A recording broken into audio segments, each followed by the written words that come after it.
शुक्लां ब्रह्मविचारसारपरमामाद्यां जगद्व्यापिनीं वीणापुस्तकधारिणीमभयदां जाड्यान्धकारापहां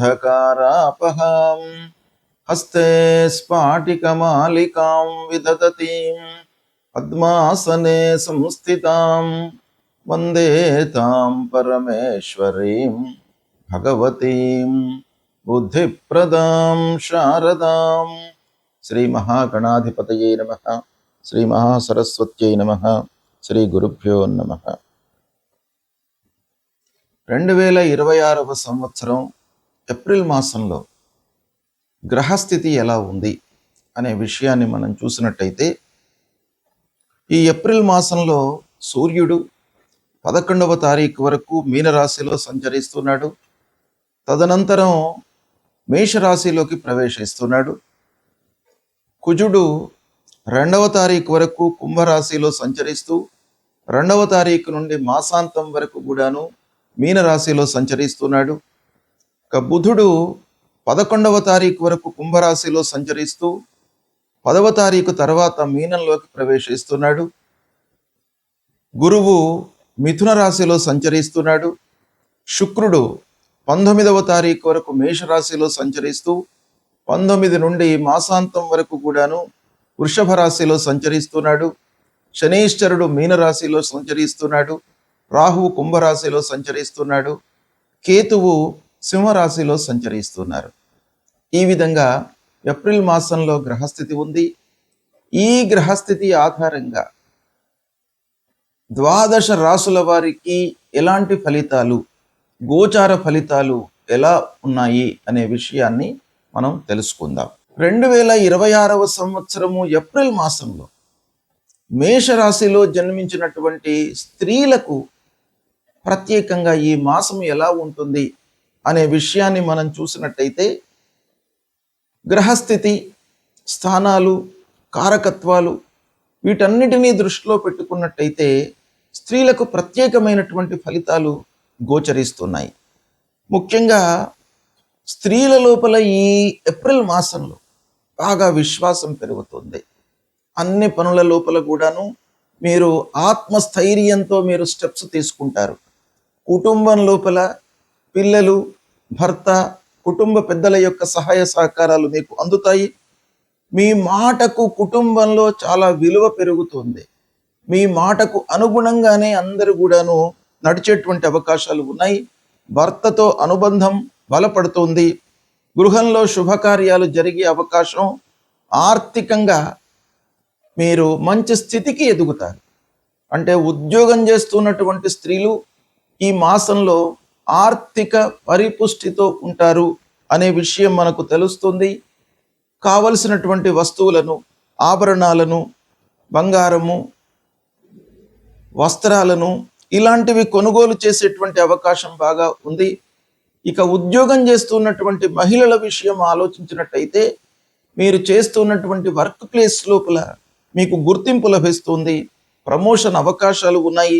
స్నేహితుల సహాయ సహకారాలు అందుతాయి.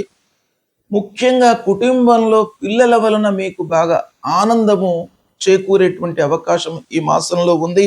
ఆరోగ్యం బాగా ఉంటుంది. అయితే పని ఒత్తిడి మూలకంగా చిన్నపాటి అలసటను మీరు ఎదుర్కొనే అవకాశాలు ఉన్నాయి. ప్రయాణాలు అనుకూలిస్తాయి. ఇక విద్యార్థినులు, చదువుకునేటువంటి విద్యార్థినుల విషయం ఆలోచించినట్టయితే మంచి ఫలితాలతో మంచి స్థాయిలో నిలిచేటువంటి అవకాశాలు కనబడుతున్నాయి. ఆస్తి విషయంలో మీరు మనస్సు నిలుపుతారు. రావలసినటువంటి డబ్బు వస్తుంది. ఆధ్యాత్మికము, దైవ దర్శనపై మనస్సు నిలుపుతారు. ఓవరాల్గా మీకు గౌరవప్రదంగా ఉంటుంది ఈ మాసము. మొత్తం మీద మంచి ఫలితాలను స్త్రీలు ఈ మాసంలో పొందే అవకాశాలు ఉన్నాయి. గ్రహస్థితి ప్రతికూలంగా ఉన్నప్పుడు మనము చేయవలసినటువంటి కర్తవ్యాలు ప్రముఖంగా శాస్త్రంలో చెప్పబడి ఉన్నాయి. వాటిని మనము పాటించినట్టయితే ఆ గ్రహాల యొక్క అనుకూలత, అనుగ్రహము లభిస్తుంది. మరి ఏం చేయాలి మనము అని అంటే, ముఖ్యంగా ఆరోగ్యపరమైనటువంటి విషయాలపై సూర్యుడి యొక్క సంచారం ప్రభావాన్ని చూపిస్తుంది. కనుక ఆరోగ్యము కొంత ఇబ్బందికరంగా ఉన్నప్పుడు, అనవసరమైనటువంటి ఆలోచనలతో మనము సతమతమవుతున్నప్పుడు సూర్యనారాయణుణ్ణి మనము పూజించడము చాలా ముఖ్యం. అంటే సూర్యుడు నమస్కార ప్రియుడు. కనుక మనం చేయవలసింది ఏంటంటే ప్రతినిత్యం కూడాను ఉదయాన్నే స్నానం చేసి కొద్దిగా ఎండలోకి వచ్చి సూర్యుడికి 12 వారము అనంటే 12 సార్లు మీరు సూర్యుడికి నమస్కారం చేసుకోండి. సూర్యుడికి నమస్కారం చేస్తూ భూమికి కూడాను నమస్కారం చేయండి. తద్వారా సూర్యనారాయణుడి యొక్క అనుగ్రహము లభిస్తుంది. అప్పుడు మీకు ఆరోగ్య సమస్యలు లేకుండా చూస్తాడు, మిమ్మల్ని కాపాడుతాడు. ఆదిత్య హృదయము పారాయణం చేసుకోండి. ఆదిత్య హృదయం మూలకంగా మీకు శారీరక ఇబ్బందులు లేకుండా మిమ్మల్ని ఆ సూర్యుడు కాపాడుతాడు. మూలమంత్రాన్ని జపించండి.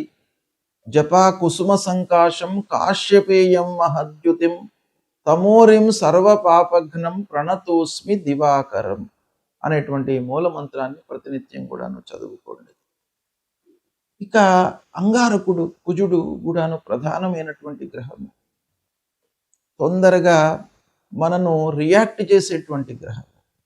అనవసరమైనటువంటి విషయాల లోపల కూడాను మనను ఇన్వాల్వ్ చేసి ఆ పనులలో మనను నిమగ్నమయ్యి అనవసరమైనటువంటి ఇబ్బందులను మనకు కలిగించేటువంటి గ్రహము కుజుడు.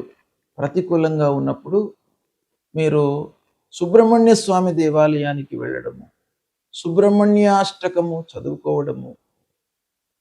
ఇక కుజుడికి సంబంధించినటువంటి మూల మంత్రం ధరణీ గర్భ సంభూతం విద్యుత్కాంచన సన్నిభం కుమారం శక్తిహస్తంచ మంగళం ప్రణమామ్యహం అనేటువంటి ఈ మంత్రాన్ని ప్రతినిత్యం కూడాను చదువుకోండి. అంగారకుడు మీకు అనుగ్రహించి అనుకూలమైనటువంటి ఫలితాలను ఇస్తాడు. ఇక బుధుడు వ్యాపారము, మన బుద్ధి, ఆలోచన, సరి అయినటువంటి నిర్ణయాలు తీసుకోవడం పైన బుధుడి యొక్క అనుకూలత చాలా అవసరం. కనుక ఆ బుధుడిని అనుగ్రహము కొరకై విష్ణుమూర్తిని స్మరించండి. విష్ణు సహస్రనామ పారాయణం చేసుకోండి ప్రతినిత్యం కూడాను. ఇకపోతే గురువు ప్రధానమైనటువంటి గ్రహము. గురు ప్రతికూలంగా ఉన్నప్పుడు సద్గురువులను సందర్శించుకోండి. దక్షిణామూర్తి స్తోత్ర పారాయణాన్ని చేయండి. దత్తాత్రేయ స్వామి దేవాలయానికి వెళ్ళండి. దేవానాంచ ఋషీణాంచ గురుం కాంచన సన్నిభం వందనీయం త్రిలోకానాం తం నమామి బృహస్పతిం అనేటువంటి మూల మంత్రాన్ని ప్రతినిత్యం కూడాను చదువుకోండి. ఆ గురువు యొక్క అనుగ్రహము మీకు లభిస్తుంది. అదేవిధంగా శుక్రుడు మనకు అన్ని విధాలుగా సంతోషాన్ని కలిగించేటువంటి గ్రహం. కాబట్టి ఆ శుక్రుడి యొక్క అనుగ్రహం కొరకు మీరు ఏం చేయాలి? మహాలక్ష్మి అష్టకాన్ని ప్రతినిత్యం కూడాను చదువుకోండి. తద్వారా శుక్రుడి యొక్క అనుగ్రహం లభిస్తుంది. శని ప్రతికూలంగా ఉన్నప్పుడు హనుమాన్ చాలీసా పారాయణం చేసుకోండి. ఆంజనేయ స్వామి దేవాలయానికి వెళ్ళండి. నీలాంజన సమాభాసం రవిపుత్రం యమాగ్రజం ఛాయా మార్తాండ సంభూతం తం నమామి శనైశ్చరం అనేటువంటి మూలమంత్రాన్ని చదువుకోండి. రాహు ప్రతికూలంగా ఉన్నప్పుడు అమ్మవారి దేవాలయానికి వెళ్ళండి. రాహు మూలకంగా మనకు ఎన్నో ఇబ్బందులు, భయము, ఆందోళన ఇలాంటివన్నీ కూడాను కలిగే అవకాశాలు ఉంటాయి. ఛాయాగ్రహము మనిషి కంటే కూడాను ఛాయ అనేటువంటిదే చాలా మనకు ప్రధానంగా మనను ఇబ్బంది పెట్టేటువంటి గ్రహము. కనుక అమ్మవారిని దర్శించుకోండి.